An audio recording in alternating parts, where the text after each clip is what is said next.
मैंने बतौर सांसद केंद्र सरकार से एक सवाल पूछा था संसद में लिखित तौर पर कि कितनी एक्साइज ड्यूटी की कलेक्शन केंद्र सरकार ने डीजल और पेट्रोल पर पिछले 6 सालों में करी है। लगातार हम देखते हैं कि अंतर्राष्ट्रीय बाजार में पेट्रोल और डीजल के दाम घटते जाते हैं, लेकिन भारत सरकार लगातार पेट्रोल और डीजल पर एक्साइज ड्यूटी लगाकर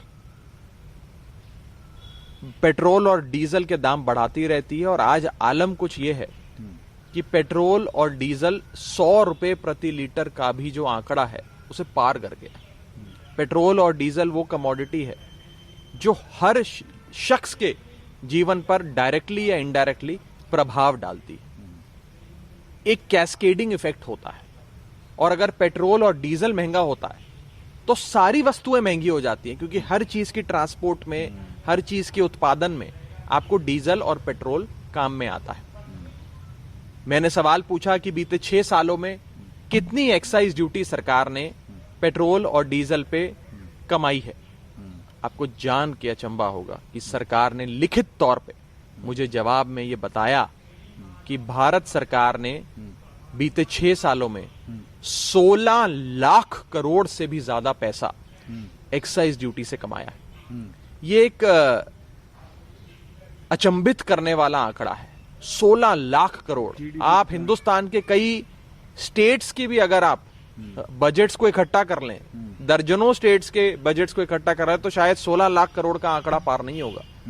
इतना सिर्फ एक एक्साइज ड्यूटी से केंद्र सरकार ने पेट्रोल डीजल पे लगाई गई एक्साइज ड्यूटी से कमा लिया है। अब इसको अगर दिन दहाड़े चोरी ना बोले, आम आदमी की जेब पे डाका ना बोले, लोगों को लूटना ना बोले, तो क्या बोले। और सवाल क्या खड़ा होता है हमारे सामने? सवाल यह खड़ा होता है कि 16 लाख करोड़ रुपए इकट्ठा करके अमीर से लेकर गरीब तक हर शख्स से पेट्रोल डीजल पे इतनी ड्यूटी लेकर ये 16 लाख करोड़ जो भारत सरकार ने इकट्ठा कर लिया, इसका किया क्या? ये गया क्या?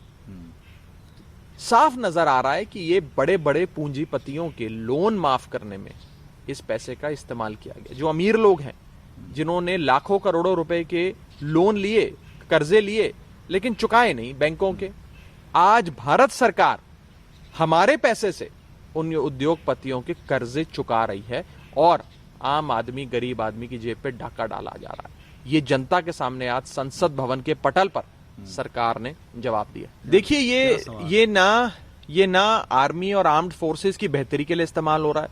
वहां तो आप उनकी पेंशन बंद कर रहे हैं। 4 साल की नौकरी के बाद उनको बाय बाय बोल देंगे, ना पेंशन देंगे, ना कोई रिटायरमेंट के बाद बेनिफिट देंगे। 22 साल के युवा सैनिक को रिटायर कर देंगे। ना आर्म्ड फोर्सेस की बेहतरी के लिए इस्तेमाल हो रहा है, ना किसी बहुत बड़ी कल्याणकारी वेलफेयर योजना में हो रहा है। इंफ्रास्ट्रक्चर कहां बन रहा है हिंदुस्तान में, हमें तो नजर आता नहीं है।